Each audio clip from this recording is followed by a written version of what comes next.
कि तुम तो धोखेबाज हो, वादा करके भूल जाते हो। रोज रोज मोदी जी तुम ऐसा करोगे, रोज रोज मोदी जी तुम ऐसा करोगे, जनता जो रूठ गई तो हाथ मलोगे।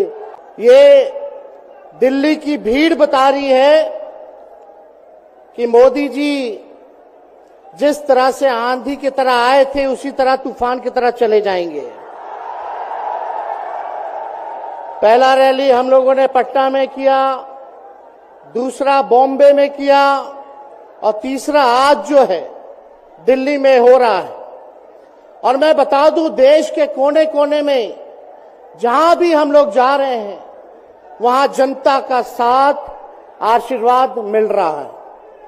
आज हम सब लोग एकजुट हुए हैं देश के लोकतंत्र, देश के संविधान, देश के भाईचारा को बचाने के लिए। जिस हिसाब से देश में बांटने का काम किया जा रहा है, भाई को भाई से लड़ाया जा रहा है, नफरत की राजनीति की जा रही है, उसलिए हम सब नेता आपकी लड़ाई के लिए हम सब लोग आए हैं और आपकी लड़ाई लड़ रहे हैं। और हम लोग सब लोग चाहते हैं कि इस लड़ाई में आपका साथ मिले, आपका आशीर्वाद मिले और आपका प्यार मिले। जो लोग नारा लगाते हैं अब की बार 400 पार,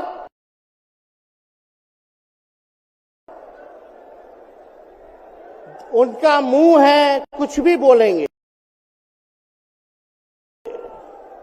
लेकिन एक बात तय है, जनता ही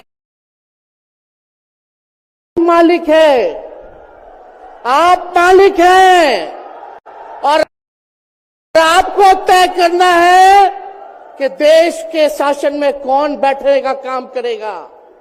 आज यहां दिल्ली की जनता से पूछना चाहते हैं, वो लोग नारा लगा रहे हैं, टारगेट फिक्स कर रहे हैं अब की बार 400 पार। ऐसा लग रहा है कि पहले से ही ईवीएम सेटिंग हो चुका है। ये लोग फिर भी आप लोगों से पूछना चाहते हैं कि आप लोग, ये लोग जो नारा लगा रहे हैं, क्या वो सच होगा या वो सत्ता से बेदखल करिएगा? हाथ उठा के बताइए, इनको सत्ता से बाहर करना है कि नहीं करना? आज हम सब लोग देख रहे हैं कि देश में अघोषित इमरजेंसी लागू हो चुकी है। देश में सत्ता में जो लोग बैठे हैं तानाशाह रवैया अपनाने का काम कर रहे हैं, घमंडी हो गए हैं लोग। और आज हम लोग किसी को गाली देने नहीं आ रहे, लेकिन जो आंख से देख रहे हैं वो बताने आ रहे हैं, जो महसूस कर रहे हैं वो बताने आए हैं। सत्ता में लोग जो बैठे हैं, विपक्ष का धर्म बनता है, कर्तव्य बनता है कि उनसे हम लोग सवाल करें। आज मेरा मानना है कि देश में सबसे बड़ा अगर दुश्मन है तो बेरोजगारी है, महंगाई है, गरीबी है। आज यहाँ लोग हैं, नौजवान हैं, नौजवानों से पूछना चाहते, बताओ कितने नौजवान यहाँ जो हैं मोदी जी ने नौकरी दिया? हाथ उठा के बताइए।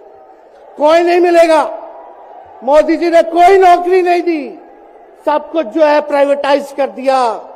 और हम लोगों ने बिहार में जब कांग्रेस लेफ्ट इंडिया अलायंस की सरकार थी, 17 महीने में 5 लाख नौकरी हम लोगों ने देने का काम किया। आज किसान तबाह है, युवा परेशान है, लेकिन किसानों से मोदी जी को मिलने का समय नहीं है।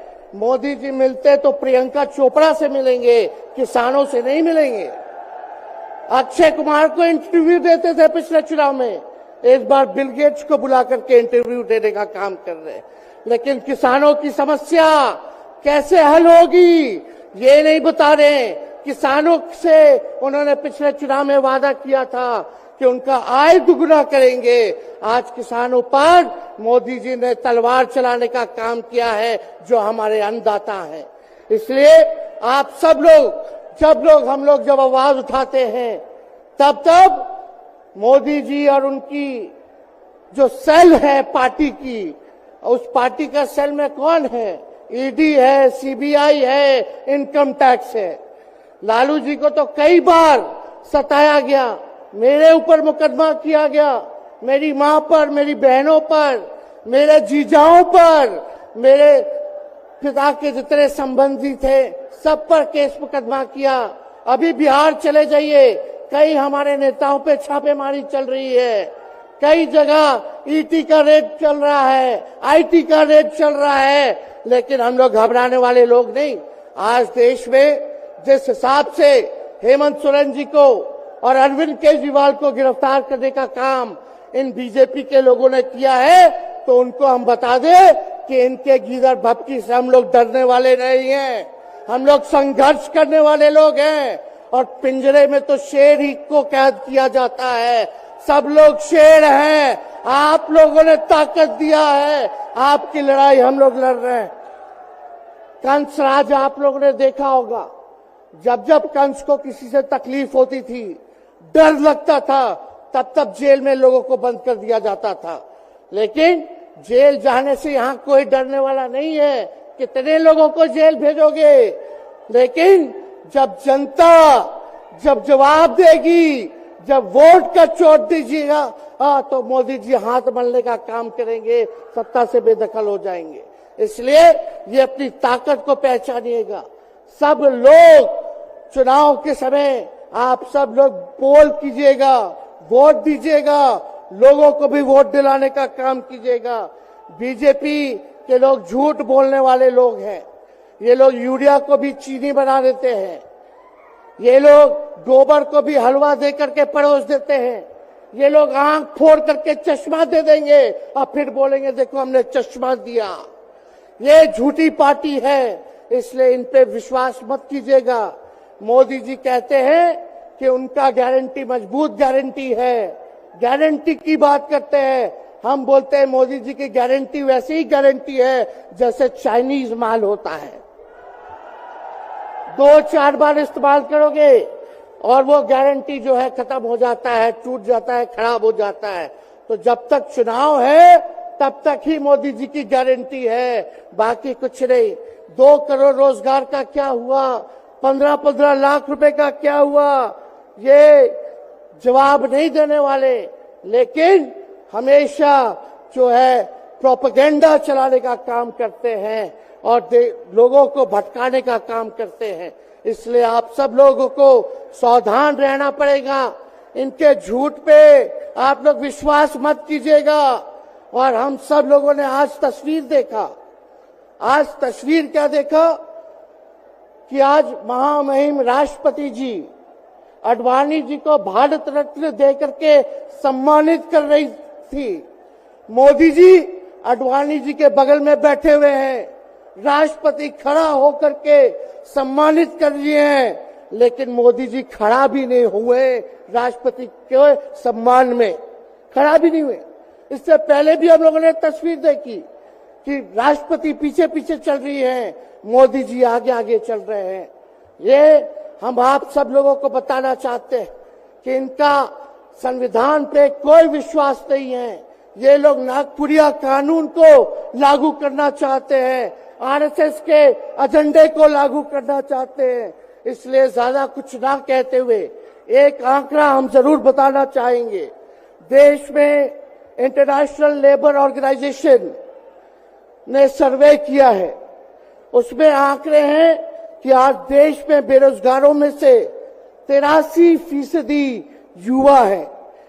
पढ़े लिखे युवाओं में बेरोजगारी लगभग 65% है।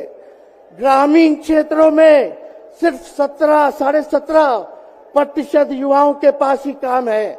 यानी भारत की आत्मा गांव में 82% युवा आज बेरोजगार हैं और मोदी जी इसके बारे में कोई काम नहीं किया। आप एक बार विश्वास कीजिएगा, अगर इंडिया सरकार की अलायंस की सरकार बनती है तो नौजवानों को हम लोग नौकरी देने का काम करेंगे, बेरोजगारी को दूर करेंगे। और जाते जाते बहुत सारे नेताओं को बोलना है, लेकिन एक अंत हम करेंगे एक गाने के साथ। और आप लोगों ने गोविंदा का फिल्म का एक गाना सुना होगा कि तुम तो धोखेबाज हो, वादा करके भूल जाते हो। रोज रोज मोदी जी तुम ऐसा करोगे, रोज रोज मोदी जी तुम ऐसा करोगे, जनता जो रूठ गई तो हाथ मलोगे। अरे तुम तो धोखेबाज हो, वादा करके भाग जाते हो। तो आप सब लोगों को बहुत बहुत धन्यवाद। आप सब लोगों का आशीर्वाद मिले और हम सभी लोगों जो है आज मिसेस केजरीवाल और हमारी बहन कल्पना जी के साथ हम लोग जो है मजबूती के साथ खड़े हैं और इस लड़ाई को लड़ेंगे और जीतेंगे। बहुत बहुत धन्यवाद। जय हिंद। बहुत बहुत धन्यवाद।